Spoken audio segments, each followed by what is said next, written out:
kind of roughly the same techniques and stuff. So the trick is, if you want to make, say, a lamp, like make it huge first, because it's very easy for you to move around and model it, and then we can always scale it down later on to fit your scene. So what I'll do is I'll start with like a really massive one, okay? So we're going to select just the top of this first before we start. So you can do this in different ways. You can do it in face mode if you want, or you can do it in vertex mode. Okay? What I normally do when I'm selecting stuff is I pop out of this and I'll go into one of these other views because it makes it just a bit easier. I'm a bit messy sometimes when I'm selecting stuff. So if I hold down vertex and then click and drag, I'm just selecting all the vertices on top of that. So if I pop into my 3D view, then you can see it saves me just going around and doing a series of clicks, kind of. So what we're going to do is same as what we did kind of last time. Is we're going to do like a slight scale there to give it like a little bit of a like an indent. So these have to stay attached. So when you're scaling stuff, you can get like nice curves because everything has to stay kind of sewn together. Okay. So from there, we're just going to go into face mode. Now sometimes when I select stuff, you'll notice I selected a bit different. That's the size of our lamp compared to our couch. So I'll select everything, okay, and then I'll hold down shift and I'll deselect the stuff I don't want. And again, it's just something you pick up after a while instead of going around and clicking stuff one at a time. Like you become a little bit kind of quicker in your selection. So if I click and drag over all that stuff, it's selecting the top and the sides, and then if I hold down shift and do a little tiny rectangle over the sides, it's deselecting them. So if you're selecting stuff and you end up getting stuff by mistake, just hold down shift and just click on it again to remove it from your selection. The main thing is just get in the habit of spinning around your model to make sure you haven't selected any extra bits. So what we're going to do here is we're going to do a couple of extrusions. We're going to like scale them to get like a nice enough effect, okay? So we're going to go mesh, extrude. We're going to go straight to our move tool. So the shortcuts I'm using is W for move, E for rotate, and R for scale, but you can do them over here in your menu. Okay, so all I'll do is pull that up a little bit, and I'm going to scale it in, and I'm going to extrude again. I'll pull it up, and I'm maybe just going to leave that one where it is. Okay, so if I push extrude again now, that there is going to stay exactly where it is, and I'm going to have a new bunch that I can kind of mess around with. So if I extrude that again, I'm going to scale it in and pull it up a little bit. We can get like a little kind of smooth shaped it, so you can see the difference it's making. It's just a little tiny bit of detail. We'll do it again, and then maybe like just one more time. Okay, so I'm just going to move it and then scale it in. Now in this last one, I want like a little tiny shape that I can kind of pull out of the center of that. Okay, so but I want this here outside to stay exactly where it is. So every time, the way I always think about it, every time you want to extrude, every time you push extrude, whatever's outside your selection stays 100% there. Like it's kind of solidified in place. Yeah, no worries. So if I extrude again, okay, and the good thing is check, because I wasn't too sure there before I said extrude, if I had already pushed it before I got up to show you that. So you can always check it and then just push Z to undo. So if you're not sure if you've extruded, pull it to see what happens. If it stays attached like that, it means it hasn't been extruded. And then you can just push Z and it'll undo it. So what I'm going to do is I'm going to extrude it again. I'm going to scale it in, like right in the middle, until I get like this like little small cylinder. And because I want the outside of that to stay 100% where it is, I've got to extrude again. So what I do is just push G on the keyboard. So you notice like, once you guys get comfortable with Maya, you're going to be able to model very quick just by pushing G and W and stuff, and you don't need to worry about menus.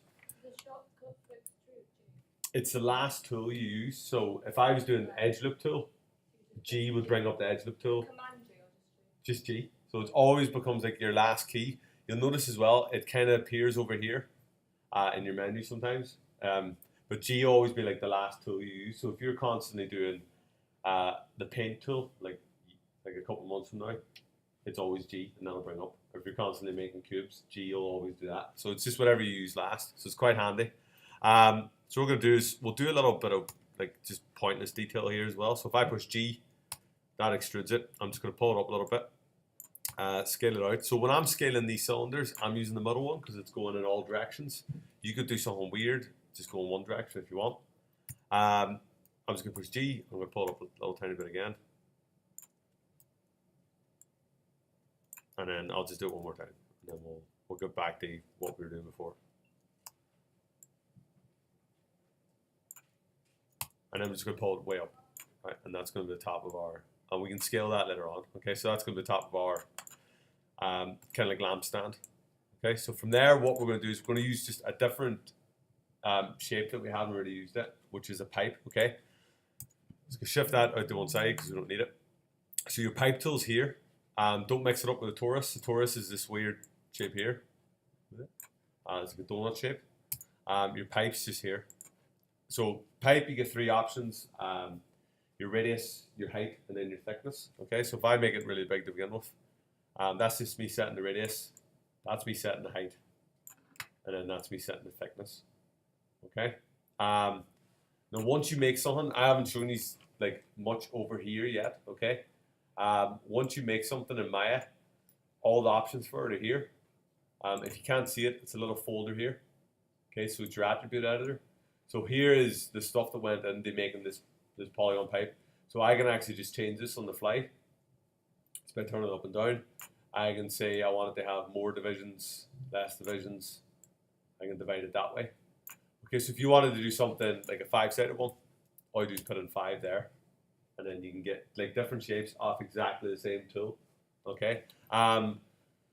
So like people often do like chain links for doing chains, and nobody really realizes that all you got to do is just make a pipe. It makes a shape for you. You don't have to hollow anything out, and then you just multiply them over and over again. And then it can go way up. Like if you want to be silly, you can do a really round pipe. But what we'll do is we'll do something like maybe like 6-sided. Okay. So from there, we're just going to grab the vertices on the top. Okay. So again, you could spend ages like shift clicking all these little points, but if you click and drag a box, like anything out here is not going to get selected. It's just whatever falls inside the box. And then just double check that you haven't messed anything up. All we're going to do is just scale them in and move them down a little bit. And then that's going to give us a little kind of lampshade shape. And then all we do is go into object mode. And this is where your 3 views come in handy, because I could spend hours trying to line this up until like I think it's in the right place. But if I come into the top view, I can see for a fact where the exact center of the object is. Okay. And then if I want to pop into the next view, I can see exactly how far up it is. And then I can realize that that lampshade is huge compared to the thing. So we can scale it down, but it's giant. It's like but that would work for like something on a desk. Like that might work for like a little desk one. But then we can scale it down. And again, I'm just scaling in all directions.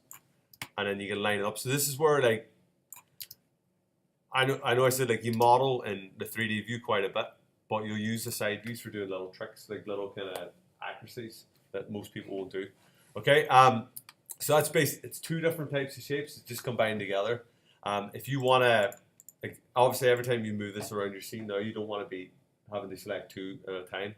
So when you're in object mode, you can combine stuff together. It's kind of like grouping stuff in Illustrator. You can always ungroup it as well. You can tell it to separate itself. So it's not, you're not stuck if you push combine. So all you do is grab both of them and then go to mesh and then combine. Because what happens now is when you go to scale them, they'll scale at the same time. Right? If this here happens, where you notice my scaling and my rotation point is miles away from my lamp, which is quite annoying, well, there's an option for that where you can go modify and center pivot, and it'll knock it back to the middle of your object. So it just makes it a bit easier for moving stuff around. And then you would scale it down so it's not dwarfing the couch as much as it is. It's still dwarfing the couch. But I mean, you can model stuff pretty big and then put it into place. So it's still a bit big, and then we just scale it down.